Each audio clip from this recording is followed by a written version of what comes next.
The Washington Commanders are playing the Kansas City Chiefs, and I don't care. I just want to make money. And that's what we're going to do. We're going to take that game apart. We're going to look at the NBA card. We're going to look at baseball, go Jays, and we're going to look at the 2 NHL games, plus your parlay of the day. I'm Lawrence Presman. This is the best betting show ever. Joe Raineri, my regular co-host, and Bryan Power, the Monday Madman. How are you, Bri? Doing well, Prez. Well, I could be doing better, but at least I'm here with you and my good friend Joe. Oh, that's Joe, always sounds like Bryan did not have a winning betting week. Just going out on a limb. Yeah, well, I mean, I'm guessing it probably wasn't good, because if he's excited to be here with us, then there's nothing good that could have happened over the weekend with him. That's true. Yes, That's good to true. see you there, BP. Well, let's get out in front of it. Saturday was terrible. Saturday was the worst college football Saturday I've probably had, I don't know, ever, maybe. 5% play on LSU loses. But, Prez, I was telling Joe beforehand, before you came on, that if I'm going to lose a 5% play, I want to take everybody down with me, including the coach. So at least the coach got fired. There you go. Correct. At least Brian Kelly's been fired. So there you go. Well, then, and I don't want to get into this because I want to get into the Washington-Kansas City game, but we went 2-1 in 5% plays on Saturday. Joe won his, Wake Forest. Joe got a great line too, +4, didn't even require it. And I won mine, and Brian, mine was so easy, dude. I mean, it doesn't get easier than how I won mine. I did not require an onside kick and 2 touchdown drives in the last 3 minutes of the game. I did not need that at all. No ass involved. No. It was straight up the right handicap backing what? Florida Atlantic? Yes. Yeah, absolutely. Yep. Yeah. Well done. Washington played Kansas City tonight. It looks like we got some bad weather there, boys. We got a total of 48. The line has been dropped to 11. DK has a 10.5 on tap. A lot of unbelievably smart money coming in on the skins today. But from a actual perspective, it's pretty close to even. Tickets written and dollar amount written slightly favors Washington. We got 81%. Slightly favors the over. 79% of the money coming in on Kansas City, yet the line is going the other way. What did we teach you guys about that on the best betting show ever? What did we teach you about heavy money coming on one side and the line going against the money? It means the wise guys are betting Washington. Speaking of wise guys, we'll have one tomorrow, Art to Caesar. But for today, Bryan Power will tell us how to bet that game. Yes. Oh, okay, so that's how it works. There's three people on the show. I'm just the third. Yes. All right. Clearly, guys, it's not a great. That's what I'm hoping for, right? That's what I'm hoping for. Hey, I won my part of the parlay of the day last Monday, Joe. Thank you very much. But anyway, this is clearly not a great spot for the Commanders. We understand that. No Jaden Daniels. Mariota, what's interesting, guys, is Washington's 2 highest scoring games this year both came when Mariota was the starter. Now, I know that's a little misleading because they gave against the Falcons. They scored. They got some garbage time points late. Kansas City's been scoring a lot. They appear to be back hitting on all cylinders. But look, you talked about the way the money is coming in, Prez, ticket splits. On sheer principle, I would go. I'm going Commanders. They're healthy at receiver. McLaurin and Samuel are both back, so that's something. I just think traditionally, Joe, Mahomes has not been good laying more than a touchdown. I know he covered last week, but Kansas City's still only 14-24-1 against the number as a favorite of 7.5 or more with Mahomes as the starter. Yeah, and Joe, I was just about to throw that to you. Kansas City over the last few years have not been able to really create a lot of distance. They are now. They did last week. Are you prepared to take them at -11.5? Well, it's the reason 11. why they haven't been a good bet is because they boat race teams early and then just kind of hold on in the second half. Do you know who the number 1 most profitable team to fade in the second half against the spread is? The Kansas City Chiefs. Why? because they don't hold on. They don't continue to keep their foot on the gas. They let teams linger, and then all of a sudden, that's why they don't cover in the second half. So if they have a double-digit lead at the second, heading into the break, I am without a doubt fading Kansas City in the second half because they do it time and time again. They'll try to run Pacheco. I mean, Hunt is back in tonight. It's a running game, bleed the clock. That's why they don't cover these big numbers. But at the same time, don't let the final score fool you. They're not even close to losing those games, but they have no interest in covering by double digits either. Yeah, I'll tell you what my thoughts really quick is hell no to this game. I can't find anything. I do like two prop bets that I'm happy to give out. And the first one is Mariota under 29.5 rushing yards. That's a big number. And I obviously know he's a running quarterback, but that's a big number to me. And I also like Xavier Worthy anytime touchdown at plus 155. But other than that, I cannot get anywhere near. I can't bet these spreads. What about, gentlemen? Mm-hmm. What about a 10.3 team teaser bleeding into next week with Green Bay and the Chargers, the Rams? A lot of opportunities there. Anything fascinate you on the 3-team 10-pointer? Have fun with that? I don't really want to. That's not my style. Okay, those bets aren't horrible bets. They can minus 120. I would agree. I mean, would I be shocked if all three of those teams won? No, I wouldn't. Mm-hmm. Joe, nothing. I would have no problem throwing a little something there, Prez, on that. I think that's it's worth a shot given what we've seen recently here. Yeah. So I would personally. Yeah, go ahead, Brian. I wanted to throw one prop in myself. Rashee Rice over 6.5 receptions. You can plus money right now. He had 7 catches on 10 targets last week in his return from suspension. You know, to what Joe was talking about earlier about Kansas City getting out to big leads and then just sitting on it. They're not. It's very tough to play a first half as well as they did last week against the Raiders. There may be some people watching this video say, "Hey, they got out to a big lead last week and had help." Well, that was an unfathomably great first half they had against the Raiders. But I think what you're going to see early, because he's coming back from suspension, Joe, is Mahomes wants Rice involved in this offense. And, hey, play the receptions, not the yards. I think he's going to target him a lot. Washington's DBs aren't great. So that's a prop I would throw in for the people. Yeah.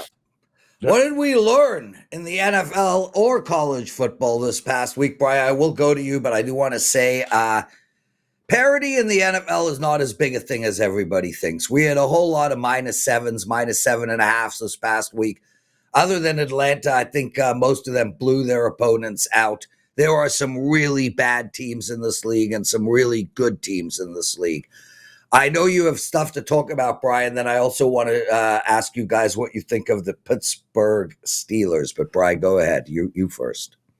What did we learn on Sunday? Well, this is what we learned. If you would have played every favorite and taken every over yesterday, you would have gone 20-4. Very profitable for those. It was one of those days. You mentioned all those 7-point favorites that covered, Prez. There were only 2 underdogs that covered the entire day. You mentioned Atlanta losing outright to Miami. The other one, the Jets. I was fortunate to be on the Jets, and quite, that was a crazy comeback at the end just to get one of those 2 underdog come from behind victories. So yeah, it was favorites in the over, and this is 2 weeks in a row now, Joe, that the favorites have cleaned up. There were only like 2 underdogs that covered last week as well, I think. Yeah, and it's crazy that we had all these trendy dogs that the public was all over. Yeah. Like we heard all week, oh, Carolina's rush defense. Oh, what are they going to be? What is Buffalo? Yeah, okay. So New Orleans. Oh, Tampa's got nobody. Cleveland. This week, the trendy dogs and the public got absolutely annihilated here. Anybody trying to get cute and expecting bad teams to do good things. And by the way, Atlanta is a bad team. So expecting them to do anything good against another bad team, not exactly a profitable situation, which is the epitome mid-season of the NFL. You've been doing it long enough.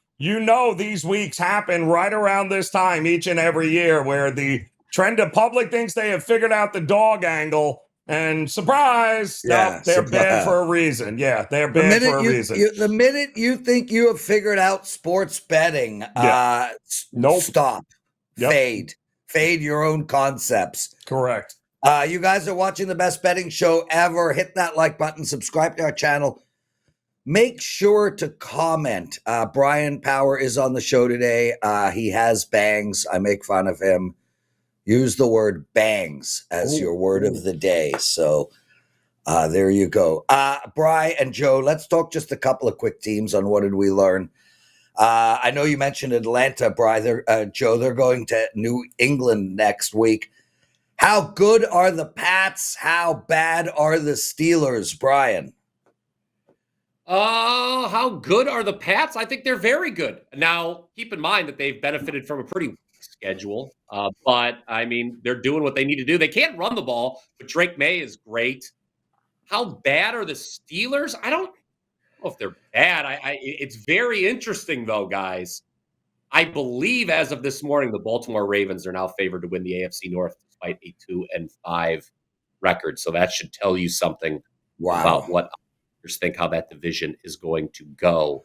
And I would concur. I think the Ravens are going to come back and steal the AFC North, presuming that Lamar Jackson actually gets back on the field.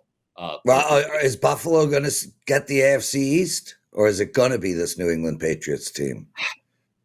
I would have to go through the schedule because I was looking at New England's schedule because I'm like, my God, they're 6-2. Buffalo's schedule is easy. Mm-hmm. Yeah, but I think I was looking at it because it was one of the games that were on because they were playing Cleveland. New England's going to win 4 of their next 5 games. Yeah, and Buffalo's got they're at least Kansas going to be City favored. next week. Yeah, and they're going to be favored. So I mean, whoever wins that division is probably you got Indianapolis too. So I don't want to say whoever wins that division is the top seed, right? Because Indianapolis has a pretty. I don't know. It's tough to call. I actually wouldn't want to take a position on the AFC East. I know that's a gutless thing to say, but that's what I'm going to say. Joe, what are your thoughts on Pittsburgh and New England here? Are these teams you want to be betting on? What do we do with these two teams? Well, what you need to stop doing immediately is pretending this is the same old Pittsburgh defense, because it's not. They can't get to the quarterback with 4 guys. They have to blitz everyone. And the minute that they blitz anyone and everyone to try to get to the quarterback, that secondary gets absolutely lit up. So, not good. I mean, this is, if you're expecting but it's Mike Tomlin and the Steelers defense. Yeah, not this year. It is a shell of its former self there. Listen, in a very weak division here, they still have, a 2-game lead over the Ravens. The schedule doesn't get easier, by the way, for Pittsburgh. No. So, it's anybody's mediocrity rules division. I don't think Pittsburgh or anybody else in that division can be taken seriously. I think New England is exactly the epitome of coaching matters in the NFL.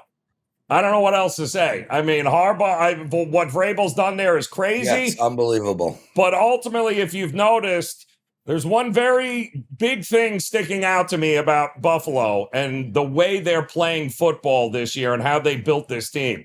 They have built this team to run the ball down your throat, not in November, guys, in January. They are playing like it is playoff football because they have no intentions of getting into any shootouts with Patrick Mahomes or anybody else come December and January. They are telling you, good luck stopping us. We are going to run the ball down your throat. And our defense doesn't need to be locked down because you won't be on the field long enough to be able to score enough points to beat us. And that is what the Buffalo Bills are doing right now. James Cook is playing some really good ball, and that O-line, they're finding holes. Parlay of the day, boys. I will go with leg number 1. I will turn my attention to the NHL. I'm going to go with under the total of 6 in the Ottawa-Boston Bruins game. That's under the total of 6. It's minus 115 in the Ottawa-Boston Bruins game. Bryan, leg number 2. The World Series game continues tonight. Game 3, I'll go Max Scherzer under 4.5 strikeouts. I only think he's getting through the lineup twice, Prez, before turning things over to the Blue Jays bullpen. I don't think he's getting through the first inning, but anyway, Joe. Well, if that's that would be good for the parlay of the day. Yeah. Joe? All right, so we got NHL, we got Major League Baseball. Reminder, it is a sports equinox here tonight where we have every sport known to mankind in North America is playing, including the MLS. And you know that, Brian, because you love the vagina monologue. So all of that is being played here tonight. So I'm going to go with the NBA and the NBA tonight. And I am going to go with the Orlando Magic on the money line to take down the Philadelphia 76ers here, who have been great. But I think Orlando will come to town here. No Embiid, not that matters. He's a shell of himself. But I think that Orlando will get it done on the road in Philly here tonight. There we go. And Bri, every man loves the vagina monologue, so it's okay, bro. It's all right. It's okay. You can bet MLS. I have some clarity on what Joe was talking about because last week he was telling me the vagina logs. Right. I was trying to figure vagina log but apparently he was just shortening vagina monologue. Correct. The vagina there log. You go. Correct. There we go. It's good. There we got to the bottom of that. That's good. Yeah. Next Monday, Joe, myself, and Brian will be reenacting penis puppetry, if you will. Yes. We'll do a reading. We'll have a nice reading. We'll do a reading from the vagina monologues, and Brian will give out an MLS play. It'll be great. Yes. Look, there he goes. He's already got it handy. There we go. The glasses on. I can't. Okay, Brian. Thanks for doing this, bro. Anytime, Prez. What do you got, bro? Joe. Go ahead, tell folks we have what one you got. play. Monday Night Football. Look, all right. Monday Night Football has been great to us in the month of October. We're 3 for 3. We had the Jaguars over the Chiefs, the Falcons over the Bills, and then last week the Lions over the Bucks. We look to make it 4 straight winners on Monday Night Football tonight. WT.buzz/BP. I will also have plays on both Tuesday college football games posted shortly. All right. Brilliant. Now leave. Bryan Power, everyone. We'll see him next Monday. Joe, we got, he's like laughing on his way out. We got 4 segments still to go. We're not going to do the mailbox segment today. Joe, let's type for some business. Let's get through that quick. Real quick, everybody. I had a great weekend for my clients. Won my 5% on Saturday college football. Had a 3-1 NFL day yesterday. Really should have won the Baltimore over. Lost my quarterback without anyone telling me, and then still could have got it in with a 1st and goal from the 3-yard line, and the Chicago Bears couldn't get it in there for me. But it was a 3-1 day. Happy about that. Passing in NHL tonight, passing in NFL tonight. Still deciding about baseball and NBA. So I got nothing going. Joe, what do you have going with the clients? Big night. I got 1 Major League Baseball, 1 NBA, 1 NFL. Had a 5-1 day, including cashing my 5% in the NFL yesterday. Cashed that 5% in college football the day before, and now continuing to roll in the association as well. So I got 1 play in each on the Sports Equinox, just $29 over at the page at wagertalk.com. There you go. Time to go on the clock. Joe, cue it up. Time for our look ahead segment. What bets do we need to make now? Right off the bat, New England, 90% of the money coming in on them, -5 across the board. I would wait a little. I don't think you have to rush with a -5, but a lot of money coming in on New England. Joe, we're getting a ton of money coming in on Denver, -1 now against Houston. We also have a lot of money on the over in that game, and I'll tell you right now, Joe, I will be on the over in that game. 90% of the money on the Chargers, 94% of the money on the Rams. It's now up to -13.5. That's an important line. Same with the Chargers. If you're going to bet the Rams, if you're going to bet the Chargers, you got to do it immediately. Other than that, 92% on Green Bay, now down to up to -12.5. Anything jump out at you?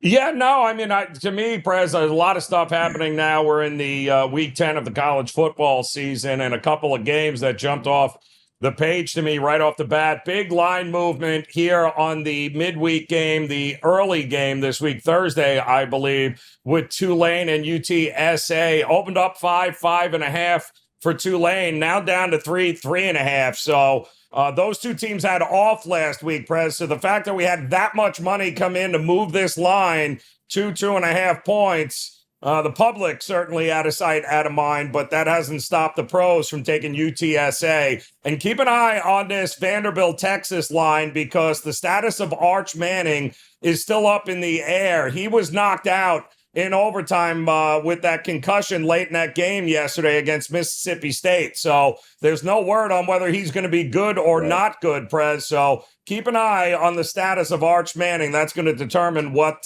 direction that line goes. Yeah, Arch Manning hasn't turned out what we expected and hoped for because, well, I love the Mannings. NHL rundown, 2 games. Let's go. Let's start with the St. Louis Blues. They're coming into Pittsburgh. Shout out to the Penguins, 6-2-1 to start the season. I didn't see that coming. This is a team, though, that will regress as the season progresses. Now, I'm not going to bet St. Louis minus 120 here. This team is sort of on a free fall. They've lost 3 straight, and not to great teams either. They lost to Detroit, Utah, and LA. I'm not going to play Pittsburgh, though, because I think Pittsburgh's going to regress. We're going to look to the over in this game. St. Louis, 5-3 to the over this year. Pittsburgh, 5-2-2 to the over. And if you look at St. Louis, last 2 games, 10 goals, 11 goals. You look at Pittsburgh. This is a team that is having no issue scoring. They just put up 4-5, 5-3, 4-3, and they are having no issue preventing the puck from going into the net either. I don't think they're a very good defensive team. The total here is only 6. Take over the total. And in keeping with totals, I'd like to look at the under in the Boston-Ottawa game. I can't take Ottawa at minus 180. That's for sure. Teams won 2 in a row, just had a doozy of a game against Washington, 7-1 win. And Boston, they lost 6 straight and then beat Colorado. Not a good spot for Boston, not a good spot for Ottawa. But I think we're going to see a very low-scoring hockey game here, guys. I think Ottawa, without Brady Tkachuk, has no choice but to try to keep teams out of the net. They held Washington to 1 goal. They held Philadelphia to 1 goal. And I think Boston, as well, is a team that recognizes that they don't have the guns to keep up and are also going to try play slow hockey. Take under the total in Ottawa and Boston and over the total in St. Louis and Pittsburgh. Joe, what do you got in the NBA? All right, Prez, let's go. NBA right now tonight. Loaded slate here, and we've got, so I can get you off the screen. There you go, Prez. We got a couple of teams on back-to-backs here, including the Cavaliers and Pistons. That's going to start your night out. The Cavs get it done finally in yesterday's game there. However, a little slow to the finish line once again, allowing teams like the Milwaukee Bucks to get back into it after they were blowing them out through 3 quarters. Detroit, big win yesterday, big come-from-behind win against Boston. I think they can do it again at home. The Magic and Sixers we talked about earlier. The Bulls and the Hawks. I don't know that this line can go high enough with how fast these teams are going to run up and down the court. I would only look at an over. The Brooklyn Nets suck. The Rockets don't. Will I lay 16 points? Probably not, but I would definitely look at the total going up and over there. The Celtics taking on the Pelicans. Can the Celtics or the Pelicans finally get a win? The Celtics probably get the win. As long as Jaylen Brown is playing, keep an eye on the injury report. The Raptors got smoked by the Dallas Mavericks yesterday. Not going to get any easier as they take on the San Antonio Spurs here tonight. Feels like we're getting points. I like the over in that one. Thunder should absolutely destroy the Mavericks. Mavericks had that game against Toronto yesterday. Thunder had off. Keep an eye on Chet Holmgren's status for this one, but I like the Thunder to cover. The Utah Jazz, a battle of bottom feeders, are much better than the Suns at home. I'll take them. The Nuggets taking on the Timberwolves, who are on the second of a back-to-back. Look for the Nuggets to handle business there. Lay the 5.5. The Grizz and the Warriors. How about it? Memphis and the Warriors. I would only look at an over in that one as well. And the Lakers finally won a game, but it had to happen without Luka Doncic last night. I think the Trailblazers get it done here tonight for your upset, Prez. There we go, Joe. You got to keep going, bro. We got a baseball game tonight. I'm obviously cheering for the Jays, but that is not my bet. I do have one baseball play up for my clients. Joe, what do we got going in the MLB? Well, the MLB is simple, right? Game 3, the thing that stuck out here to everybody is that we went from 2 games in Toronto in a hitter's ballpark at 7.5.